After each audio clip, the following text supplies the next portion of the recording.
చిక్కుడుకాయ నూలుగుండ కర్రీ ఎంతో ఎంతో టేస్టీగా ఉన్న కర్రీ ఇది. దీనికోసం ఒక పావు చిక్కుడుకాయలు తీసుకోవాలి. శుభ్రంగా కడుక్కొని చిన్న ముక్కలు చేసుకొని కుక్కర్ కానీ గిన్నె కానీ తీసుకొని అందులో నీళ్ళు వేసుకొని కొంచెం ఉప్పు వేసుకొని ఇది ఉడకబెట్టాలి. కుక్కర్ మూత పెట్టడం అవసరం లేదు, అలాగే ఉడికిపోతుంది. ఇప్పుడు ఒక కప్పు నువ్వుల పప్పు, ఇది శుభ్రంగా రాళ్ళు రప్పలు లేకుండా చూసుకొని పెట్టుకోవాలి. తర్వాత ఏం చేయాలంటే ఒక పొయ్యి గ్యాస్ ఆన్ చేసుకున్నాను, మూకుడు పెట్టుకున్నాను. అందులో ఈ నువ్వుల పప్పు వేసుకోవాలి.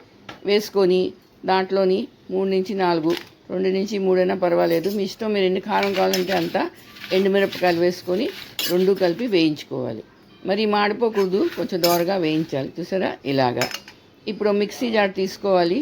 అది తీసుకొని అందులో ఈ నువ్వులు పప్పు వేసుకొని పౌడర్ చేసుకోవాలి. మరీ మెత్తగా కాదు, కొంచెం బరగ్గా చేసుకోవాలి. మళ్ళీ గ్యాస్ ఆన్ చేసుకున్నాం, నూనె వేసుకున్నాను. అందులోని పోపు వేసుకోవాలి. పోపు కోసం మినపప్పు, కరివేపాకు, ఎండుమిరపకాయలు, ఇవేనండి పోపు. ఇది వేసుకోవాలి. మినపప్పు కొంచెం ఎర్రగా అవ్వాలి, మంచి వాసన వేస్తుందండి మినపప్పు నూనెలో వేయగానే. ఇప్పుడు ఏం చేయాలంటే పోపు అయిపోయింది. ఇప్పుడు ఉడకపెట్టుకొని చిక్కుడుకాయ ఉంది కదా, అది నీళ్ళు తీసేయాలి. అంటే నీళ్ళు తీసి అది వేసుకోవాలి. నీళ్ళతో వేయకూడదు. ఇప్పుడు దీన్ని బాగా కలుపుకోవాలి. మీద కింద శుభ్రంగా కలుపుకోవాలి. కలుపుకుంటే ఉప్పు కారం బాగా తగులుతుంది.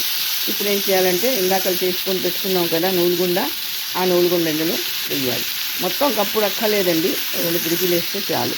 వేసి మీద కింద బాగా మళ్ళీ కలుపుకోవాలి. ఎంతో ఎంతో రుచిగా ఉంటుందండి. చాలా నిమిషాల్లో అయిపోతుంది కూర.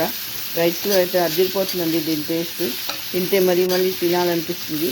అంత బాగుంటుంది. మరి మీరు చేసుకోండి, అందరికీ చేసి పెట్టండి. నా వీడియోకి తప్పకుండా లైక్, షేర్ చేయండి. మళ్ళీ ఇంకో వీడియోతో కలుస్తాను.